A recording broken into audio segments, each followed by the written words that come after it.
Hey, Mike, welcome to the bar. Gary, thanks. It's been a long time since I've been in a bar. You know what? And I know this is going to come as a real surprise. I'm not really in a bar either. It's, Well, nor am I. yeah. How are you getting on?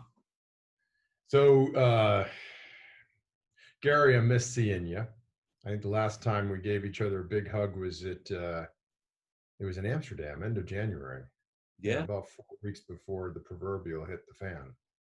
seems like a million. So, at once, that was only yesterday and a million years away. And I think the biggest way to explain how I'm getting on right now, and I'm assuming you feel the same way as does everybody else, is Zoom and other conferencing tools just change time. At the end of a day, I don't even know what day of the week it is. I'm not used to this. But other than that, I'm getting on just fine. But in saying that, and I think that this is one of the things that we have to realize is this isn't the new norm. This is just the current norm. And No, I disagree. when when we move to the new norm, it'll be a Yeah. blend, thank goodness, of what we were and what we are now. Huh. Yeah. The weirdest thing I've noticed, so I ride a bike. That's my escape from this prison that you see me in. This is my life. I exist here. This is where I am all the time. So my bike is my escape. And I got to tell you, um, two things amaze me that I hope stay the norm. Number one is people are out. They're out getting their exercise. And when they're out walking around, they're talking to their neighbors in a way that almost reminds me of pre-World War II. I didn't see that before, and now I'm seeing it. Same bike rides, and people stop and chat to each other in the street. Yes. So if this is, I hope this part of the new norm sticks around. That would be cool. And isn't that often what happens through adversity? Now, both personal, family, and in this case, global, is that we have a bit more time to reflect on things like I can't drive my big car, I can't fly private business class, I can't do all these things, but God, I love my bike. Mm, mm. And when you Oh, say me and you my ride, wife. when you say you ride your bike, are you a courteous cyclist, or are you Yes. a man in lycra that just believes he owns the road? Just hold on a second. Do you think that lycra is an affront to humankind? If you believe that mammals are bad creatures just because they walk around in coffee shops, well, that's a problem. No, Um, no, Michael. because I do. I wear lycra. Okay, well, I live in a place called Enniskerry, and it's in the Yeah. mountains. And we get guys out on bikes. And honest to God, myself and my neighbor, we decided that we're really going to get into wide load science because quite a few of the guys, not that their stature is wide, but they maybe don't understand the etiquette of, Yeah. you know, um, No, I don't. I know my legal rights, but I don't abuse them. And I got to tell you, I think cyclists in London. So I live in the outskirts of London. So if I do ride on during the week in under normal circumstances, I'll commute into London. And I used to be pretty rude because I didn't have a lot of time. I'm late for work or whatever. A couple of incidents made me realize that I was the jerk and nobody else was. So I had to have myself. I got to come up and I also got hit by a car. So all of a sudden, I'm now very polite. and it's extraordinary to think that what was you took as just being the norm, whatever that was, now is Yeah, the thing that liberates you yeah. from this. And do you think, and from the discussions you've had with other people on the bicycle or pedestrians and stuff, how many does it take, do you think, afterwards to still have an appreciation for it to become better? Because the fear I have is that 1 or 2% or 10%, but the other 90% will just revert back very Right. quickly. I'm with you. I'm afraid that people are going to look at this event and they're going to want to close it and pretend like it never happened and not learn anything from it. Mm. Mm.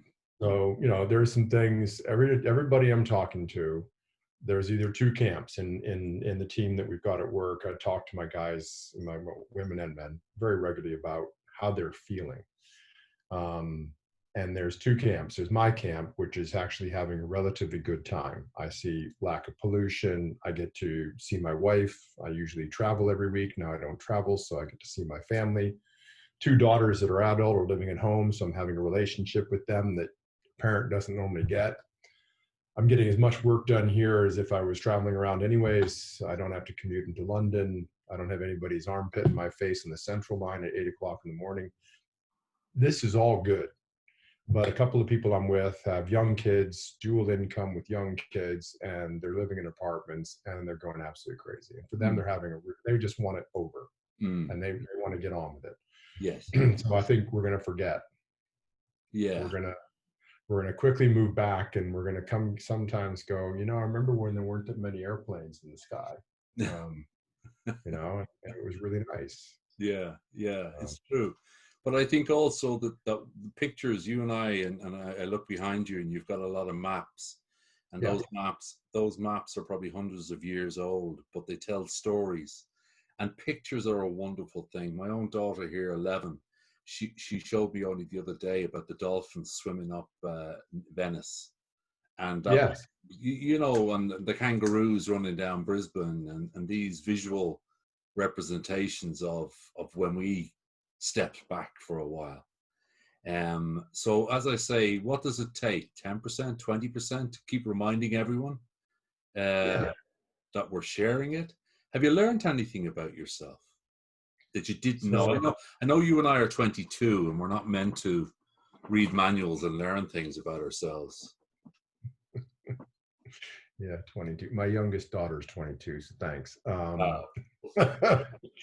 So it turns out I always thought I was a massive optimist and a really happy-go-lucky person, but apparently I get quite grumpy from time to time. Ooh. Probably stress of work. So I've turned out that apparently I'm a right grumpy git. Ooh. I had a different word when I was thinking about that this morning, but I'll stick with git. And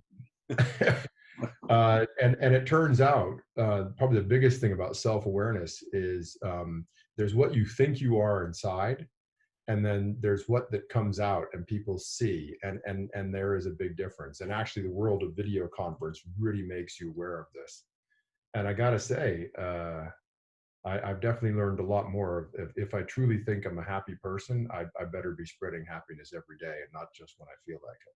Yeah, So, isn't that that's a very interesting thing, because my team this morning said to me that they're happy enough that I keep 99.9% of the thoughts that I have inside my head, because sometimes they come out, and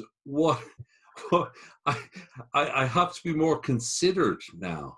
But you're absolutely right. One of the things, again, that this medium has done is you don't spend ever in your life before so much time looking at yourself physically. Yeah. Physically looking at yourself. Yeah, who am I? What am I doing? And I'm right there. And there you are. Hold on. You ready? There you are. Here comes. Oh. Has to be up there, one of the greatest sounds mankind ever invented. And we had, of course, here last Monday, we announced we had our first day of phase 2, and it seemed to be symbolic, but it also, a date was set for when the pubs can reopen. And above St. James's Gate Guinness, they had this vapor funnel, and it was exuding white vapor into the air, and honestly it was like a new pope was being announced. It was a wonderful moment for a lot of people. But the other thing that I think that we miss is banter. I miss banter that isn't as easily, the tactile banter of, You know, you love the crack, as we say, not the Yeah. illegal stuff. It's harder to have a bit of crack with somebody in this medium. Do you miss that? Yeah. So no, because like I say, I'm the lucky one. I've got two of my four kids are at home and my wife, and we are every night's dinner together. We are playing games. We're talking shit. Haven't gotten so drunk with my wife and kids so many times in I don't know how long. I mean, it's just like every night's a party. And Um, what would they say if I asked them the same thing? Would they have learned a lot about Mike? I hope they'll say he was a grumpy old git, but we softened him up. But I don't know. That's pretty cool. Should I They're call very one of them and resilient. I'll come up here and tell you? They're very resilient. That's the one thing. I know they got bad press, and it sounds like yours are from the snowflake generation. But Yeah. one of the things that's come through very strongly in these sessions with guys is that they now see a different side to their kids. They're quite gritty. Yeah. Kids, they're my kids are pissed off because they're looking at the situation and they're going, here we are at the beginning of our careers. Our lives are being upended. And frankly, they're looking at the scenario with an almost, whatever, it's going to be 6 or 7 years of crap as we try to claw back to normal because it won't be quick. And they're like, here's the beginning of our careers. Kind of, we're being kneecapped right in the early days. So they're a bit peeved. I mean, no one's to blame, but they're still Yeah, upset. yeah, Um, yeah. one got furloughed and one was doing some world traveling and had to come home early because Mm, everything was shutting down. mm, mm. It's Their true. lives were upset. It's only when you say 22 and you put yourself back to that space and Yeah, somebody to put the handbrake on effectively, completely. Yeah. uh, complete handbrake. And I could imagine if they're your children, they want to keep moving. Well, they want to keep moving, and I also think back to 22. The last place I would have been wanted to stuck is in my parents' house. So the fact they haven't killed us yet means I'm doing slightly better than my mom and dad. Now that you say it, you know what? You're so right. You're so absolutely right. And how's the So business? I mean, you guys are in the business yeah, of disaster recovery, of sort of think like tomorrow's going to be the worst day ever, and that's your SLA to keep your business clients and your partners up and running. So one would suggest that you have been training for 20 years for not this, but for this ilk of disruption to clients' business. so we actually run crisis management exercises every 6 months. I'm Yeah. part of that team What's for that? Europe. What does a crisis management? No, we run simulated terrorist events. We run simulated explosions and fires. We run simulated warfare. We run simulated fraud. All sorts of different simulations, and we never simulated anything that impacted the entire world. Mm. None of us ever thought that would even be on Yeah, the radar screen. yeah, So yeah. I've done probably over the past 5 years, we've done 10 different simulations. You remember the Paris disasters, like 2016, someone was shooting people, and some of that actually happened at Stade de France, nearby our Paris campus. Interactions near there, we've got data centers there, and that impacted us. Nothing dangerous, no, but wives of customers that knew the customers at our data center were desperately calling us, trying to find out what was going on because all the cell towers were blocked. They were crying, and we had no mechanism to deal with that problem. And we solved it. And Mm. we've since simulated it, and we've come up with some really cool improvements. But no one came up with, let's pretend the entire world is in lockdown.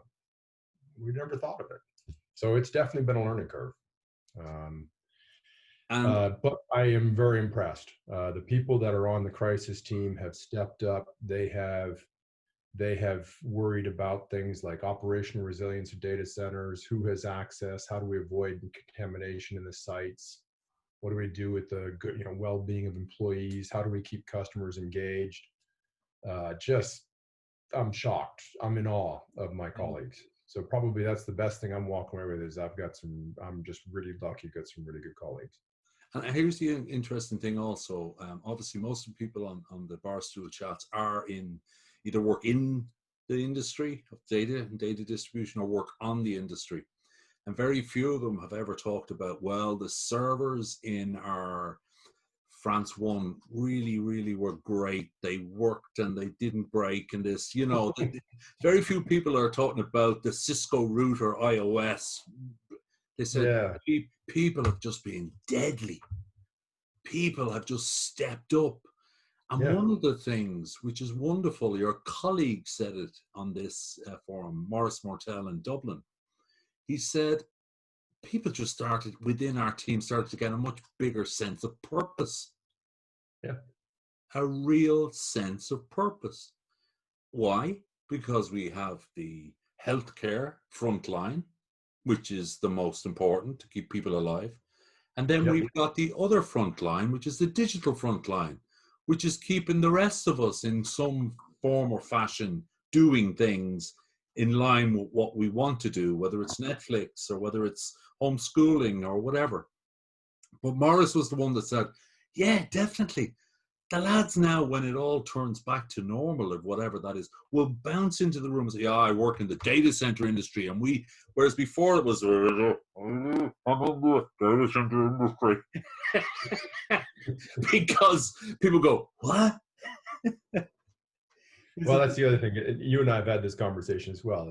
I've watched all of our competitors and the people in the industry, and I actually don't think this is exclusive to an Equinix. This is exclusive. This is exclusive to our industry.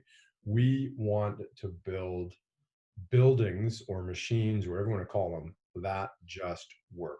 And it's a service mentality. It's like everybody in our industry gets a high out of delivering what the customer wants the way they want it. And I love it because it's not just about the perfection of the machine. It's how you manage it, how you plan it, how you operate it. And all those features are human features. Yeah.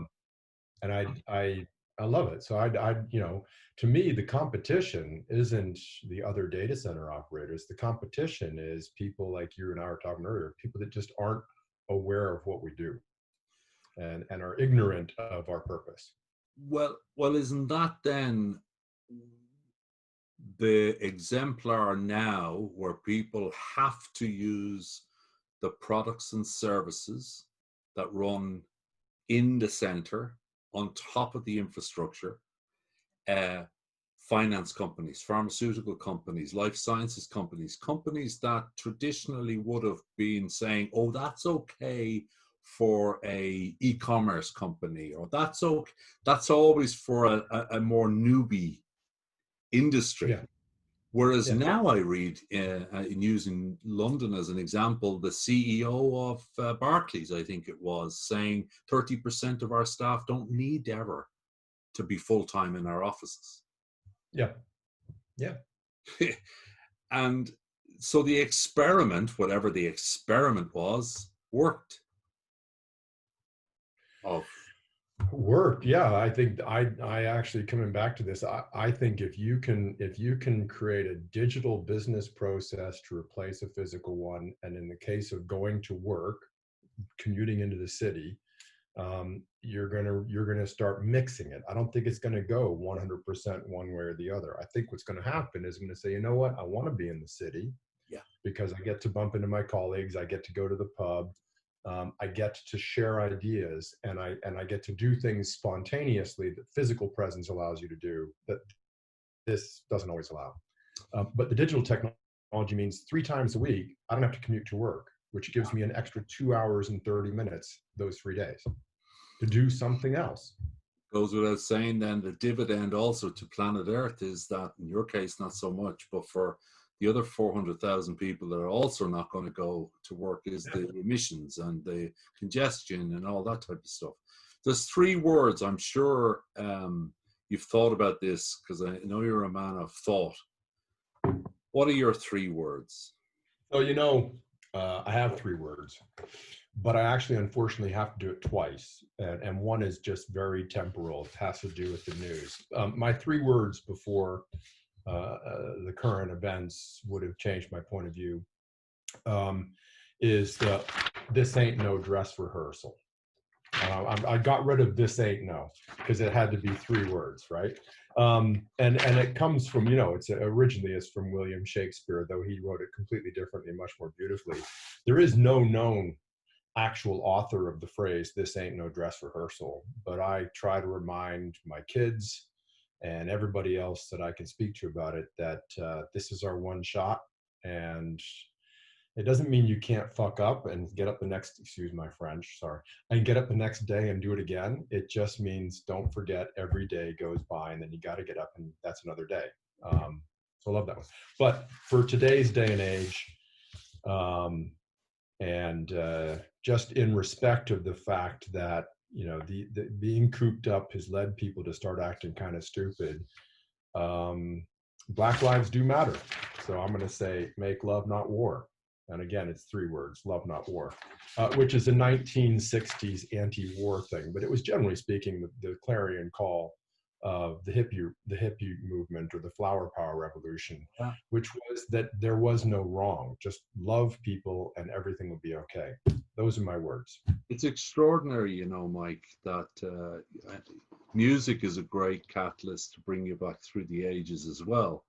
And, to me, poetry, unfortunately, the schooling system, the way it is, just drilling in Chaucer and Shakespeare. And I think of these guys now, I shake, but music, and if you read the words of some of the great anti-war songs, it's like the context is slightly different, but it's like, what's going on. And these types of songs that were in the 60s, it's like today. It's look after, be nice to people, be nice to Mother Earth, be nice to, it's nearly nice to be nice. But the main thing, just thought of what you said there about sort of this is no dress rehearsal. My very first mentor also said, he said, I don't know what the last thing you're ever going to say in life as you're lying up at the sky and you're about to die, but I bet you it won't be. I should have spent more time in the office, and I wonder how my shares are doing. And he said, if there are 2 things you think about every day, that they're not going to matter when it's all done, it gives you it gives you great context, because I should have spent more time in the office means you're spending more time away from the people that are probably around you when you're dying. And I wonder how my shares are doing, is you can't bring any of the bits and bobs that so there's always a few things that you carry. Mike, as always, either virtually or in person, you're an interesting character. I always say that you're an interesting character. We probably didn't get across as much. You've survived in Europe as an American. I have loved Europe. As an American, which, not being disrespectful to anybody, but it often doesn't gel for whatever reason. You walk into a Dutch bar and people think you're Dutch. You walk into an Irish bar and people think you're Irish. I think that's one of the wonderful traits of people like yourself, is that you're trying to be a global citizen as distinct to any one. We're all just, a settled tribe. And I think that's one of the best things I could say about you. You're good fun, you're not hard work, and you're very bright. So I'm glad that you take my calls. Well, I like talking with you because you don't take any shit. So it's kind of nice. You call me out. So thanks a million. Let's wrap it there. Stay safe and keep the faith, man. Listen, thank you very much for the beer, even though I actually paid for it. You but paid anyway, for it. I'll see you soon.